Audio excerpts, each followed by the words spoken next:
قابل احترام بزرگان محترم، برادران اسلام، عزیز دوستوں اور بھائیوں، آج عید کا دن ہے۔ اللہ جل جلالہ کہ اپنے بندوں سے محبت ہے کہ اللہ جل شانہ نے ہمارے عید کے 2 دنوں کو ہمارے لیے عبادات کے دن بھی بنا دیے۔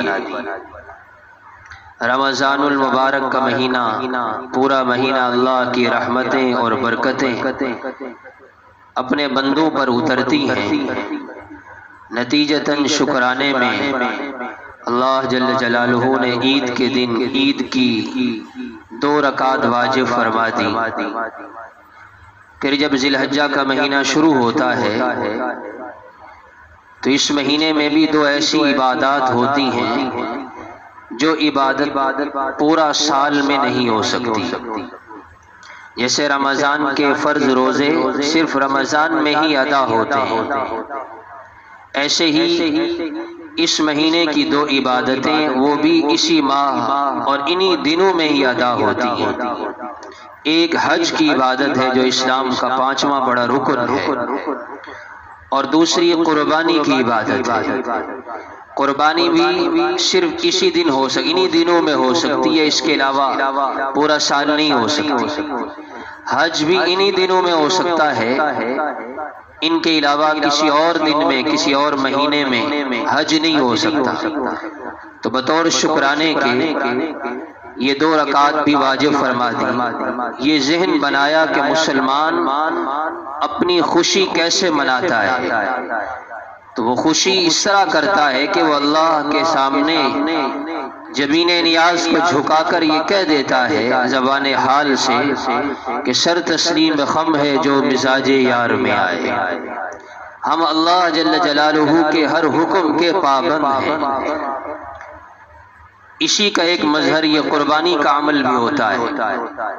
لن ینال اللہ لحومها ولا دماؤها، اللہ جل شانہ کے پاس ان قربانی کے جانوروں کا گوشت نہیں پہنچتا، خون نہیں پہنچتا، ولیکن ینالہ التقوی منکم، اس عمل سے اللہ کے ہاں تمہارے دل کی کیفیت اور تمہارے تقوی کی کیفیت اللہ کے سامنے پہنچتی ہے کہ تمہارے دل میں اللہ کے حکم پر مر مٹنے کا کتنا جذبہ موجود ہے۔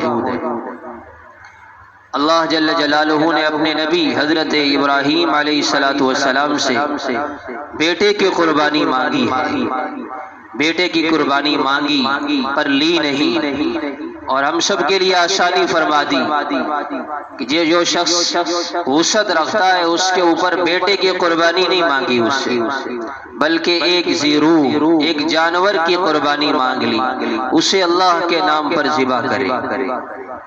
تو اس لیے اس قربانی کے عمل کو پورے اہتمام کے ساتھ، ذوق اور شوق کے ساتھ، اجر و ثواب کی نیت کے ساتھ کرنا، رسم و رواج کے طریقے پر نہیں کہ سب کرتے ہیں تو ہم بھی کریں گے۔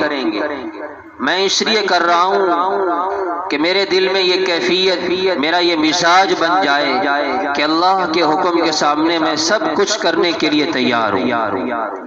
قل ان صلاتی، آپ فرما دیجئے میرے محبوب، میری نماز، ونسکی اور میری قربانی، ومحیائی ومماتی، اور میرا اس دنیا میں زندہ رہنا اور اس دنیا سے جانا، میری ہر عبادت للہ رب العالمین، وہ ایک اللہ کے لیے ہے۔ انا اعطیناک الکوثر، اے پیغمبر ہم نے آپ کو کوثر عطا کی، فصلی لربک وانحر، اپنے رب کے لیے نماز پڑھیں اور اپنے رب کے لیے ہی قربانی کریں۔ جس طرح عبادت وہ اللہ کے لیے ہوتی ہے، جس طرح نماز اللہ کے لیے ہوتی ہے، ایسے ہی قربانی کا عمل بھی اللہ ہی کے لیے ہونا چاہیے۔ حضور پاک صلی اللہ علیہ وسلم مدینہ طیبہ تشریف لائے، آپ نے مسلسل ہر سال قربانی فرمائی، اور ایک مرتبہ ایک تابعی فرماتے ہیں میں نے حضرت علی رضی اللہ تعالیٰ عنہ کو دیکھا کہ حضرت علی رضی اللہ تعالیٰ عنہ 2 مینڈے قربان کر رہے ہیں، ذبح کر رہے ہیں، قربانی کر رہے ہیں۔ میں نے پوچھا یہ 2 کیوں ہیں؟ تو انہوں نے فرمایا کہ مجھے میرے حبیب حضور پاک صلی اللہ علیہ وسلم نے وصیت فرمائی تھی کہ اے علی میرے جانے کے بعد بھی میری طرف سے قربانی کرتے رہنا۔ اب یہاں پر ایک ذہن میں بات آتی ہے کہ جتنا پیسہ جتنا مال ہم ان قربانی کے جانوروں پر لگاتے ہیں اور ایک ایک گھر میں کئی لوگ قربانی کر رہے ہوتے ہیں، تو بہت سے دانشور وہ یہ کہتے ہیں کہ جی اتنے پیسے سے کسی غریب کی امداد کر دیں، کسی غریب کی کوئی حاجت پوری کر دیں۔ یہ جو بات ہے یہ دین اسلام کی روح کے خلاف ہے۔ ہم نے دین اسلام کے مزاج کو نہیں سمجھا، مزاج صرف یہ بنا دیا کہ جو میرے دل میں آئے وہ دین ہے، جو میری طبیعت چاہے وہ دین ہے۔ حالانکہ اسلام کسے کہتے ہیں؟ اسلام کہتے ہی اسے ہیں، اسلام کا معنی یہی ہے تابع ہو جانا، فرما بردار بن جانا، مطیع بن جانا، اسلام اس کو کہتے ہیں۔ اور حضور پاک صلی اللہ علیہ وسلم کے مبارک زمانے میں آج سے ضرورت کہیں زیادہ تھی، غربت فقر و فاقہ بہت زیادہ تھا۔ آپ سنتے رہتے ہیں، ایک واقعہ معروف ہے کہ ایک صحابی کے پاس ایک سری آئی، انہوں نے ایثار کرتے ہوئے دوسروں کے گھر بھیج دی، دوسرے نے تیسرے کو ضرورت مند سمجھتے ہوئے ان کے گھر بھیج دی، 7 گھروں میں چکر لگا کر پھر پہلے کے گھر واپس۔ یہی حضرت علی رضی اللہ تعالیٰ عنہ فرماتے ہیں کہ ایک مرتبہ گھر میں مدینہ طیبہ میں بھوک کی شدت ہو گئی، اور بھوک کی شدت کی وجہ سے میں گھر سے باہر نکلا کہ کہیں سے کوئی کھانے کا انتظام کروں۔ تو میں مدینہ کے اطراف میں جا رہا تھا تو میں نے دیکھا ایک عورت نے مٹی اکٹھی کی ہوئی ہے، اور وہ اس سے مجھے محسوس ہوا کہ وہ گارا وغیرہ بنا کر کہیں کوئی لپائی یا تعمیر کرنا چاہتی ہے۔ تو میں نے اس سے پوچھا کہ تم کیا کرنا چاہتی ہو؟ اس نے اپنی ساری کیفیت بتلائی۔ تو میں نے اس سے کہا میں اس کا گارا بنا دوں گا، اس میں پانی ڈال دوں گا، ہر ڈول کے بدلے 1 کھجور لوں گا، ہر ڈول کے بدلے 1 کھجور لوں گا۔ تو میں نے ڈول نکال کر پانی ڈالنا شروع کیا، 16 ڈول ڈالے، میرے ہاتھوں میں چھالے پڑ گئے۔ اب پھر میں نے اس سے معذرت کی کہ اس سے زیادہ کام میں نہیں کر سکتا۔ فارغ ہوا، اس نے مجھے ہتھیلی کے اندر 16 کھجوریں دی، میں وہ 16 کھجوریں اپنی ہتھیلی میں اٹھائے، آپ علیہ الصلوۃ والسلام کی بارگاہ میں حاضر ہوا، اور پھر ہم سب نے، ہمارے گھر والوں نے، ہم سب نے بھی مل کر کھائی، اور حضور پاک صلی اللہ علیہ وسلم نے بھی وہ کھجوریں تناول فرمائی۔ فقر و فاقہ کا یہ عالم ہے، لیکن ہر سال قربانی فرما رہے۔ خود حضور پاک صلی اللہ علیہ وسلم نے مدینہ طیبہ میں ہر سال قربانی فرمائی۔ حضرت ابو ہریرہ رضی اللہ تعالیٰ عنہ فرماتے ہیں میں نے ایک مرتبہ حضور پاک صلی اللہ علیہ وسلم کو دیکھا، آپ بیٹھ کر نماز پڑھ رہے تھے، آپ علیہ الصلوۃ والسلام بیٹھ کر نماز پڑھ رہے تھے۔ تو میں نے عرض کی یا رسول اللہ آپ بیٹھ کر نماز پڑھ رہے ہیں؟ یعنی آپ کی عادت مبارکہ تو عزیمت پر عمل کرنا ہے، زیادہ ثواب والے کام کو کرنا ہے، تو بیٹھ کر پڑھنے سے ثواب آدھا ملتا ہے اور کھڑے ہو کر پڑھنے سے ثواب پورا ملتا ہے، آپ بیٹھ کر نماز پڑھ رہے ہیں۔ آپ علیہ الصلوۃ والسلام نے فرمایا اے ابو ہریرہ، بھوک کی وجہ سے مجھ سے کھڑا نہیں ہوا جا رہا، بھوک کی شدت اتنی ہے کہ میں کھڑا نہیں ہو سکتا۔ امام الانبیاء ہے، سید الانبیاء ہے، اللہ جل جلالہ نے پوری کائنات ان کے لیے بنائی، لیکن فقر و فاقہ کا یہ عالم، اس کے باوجود آپ ہر سال قربانی فرما رہے۔ پھر آپ نے حضرت ابو ہریرہ رضی اللہ تعالیٰ عنہ کو دیکھا، وہ رونے لگے، تو آپ نے فرمایا اے ابو ہریرہ مت رو، اس لیے کہ جو آدمی اللہ کی رضا کے لیے دنیا میں بھوک برداشت کرے گا، اللہ کل قیامت کے دن اس سے سخت حساب نہیں لے۔ جو اللہ کے لیے بھوکا رہے گا، اللہ کے لیے فقر و فاقہ برداشت کرتا ہے، اللہ اس سے حساب میں سختی نہیں فرماتا۔ اس لیے اما عائشہ رضی اللہ تعالیٰ عنہ فرماتی ہیں حضور پاک صلی اللہ علیہ وسلم کے اس دنیا سے پردہ فرما جانے کے بعد سب سے پہلی مصیبت جو اس امت میں آئی وہ امت کے افراد کا پیٹ بھر کر کھانا کھانا ہے، ضرورت سے زیادہ کھانا کھانا ہے۔ نتیجہ کیا ہوا؟ 3 نقصانات ہوئے۔ جب امت کے لوگوں نے کھانے پینے کی طرف اپنی ساری صلاحیات اور توجہ لگانا شروع کر دی، پیٹ بھرنا شروع کر دیا، تو اس کے نتیجے میں امت میں 3 بیماریاں پیدا ہوئیں۔ پہلی بیماری یہ پیدا ہوئی کہ پھر ان کے بدن موٹے ہو گئے، دوسرا پھر ان کے دل کمزور ہو گئے، بہادری، شجاعت اور دل میں جو ایک جذبہ ہونا چاہیے تھا وہ جذبہ ختم ہو گیا، اور تیسرا نقصان یہ ہوا پھر لوگوں کا اپنی خواہشات پر قابو نہیں رہا، انسان پھر خواہش کے ماتحت چلنے لگا۔ آپ دیکھیں آج پورے معاشرے میں ایسا ہے، کھانے پینے کی طرف اور اعلیٰ سے اعلیٰ گھر بنانے کی طرف انسان کی ساری صلاحیات لگ رہی ہیں، حالانکہ مسلمان کون ہے؟ ان اللہ اشترى من المؤمنین انفسهم واموالهم بان لهم الجنہ۔ ایمان والا وہ ہے جس کے مال کو اور جس کی جان کو اللہ نے جنت کے بدلے میں خرید لیا۔ ہم سب بکے ہوئے لوگ ہیں، اللہ نے ہمیں خریدا ہے اور بدلے میں ہمیں جنت دی ہے۔ تو اس لیے ہر عمل کو اہتمام کے ساتھ اور پورے جذبے اور شوق کے ساتھ کرنا۔ قربانی کے عمل کے متعلق حضور پاک صلی اللہ علیہ وسلم نے ارشاد فرمایا کہ قربانی کے جانور کے خون کا قطرہ زمین پر گرنے سے پہلے اللہ کو شرف قبولیت عطا فرماتے ہیں۔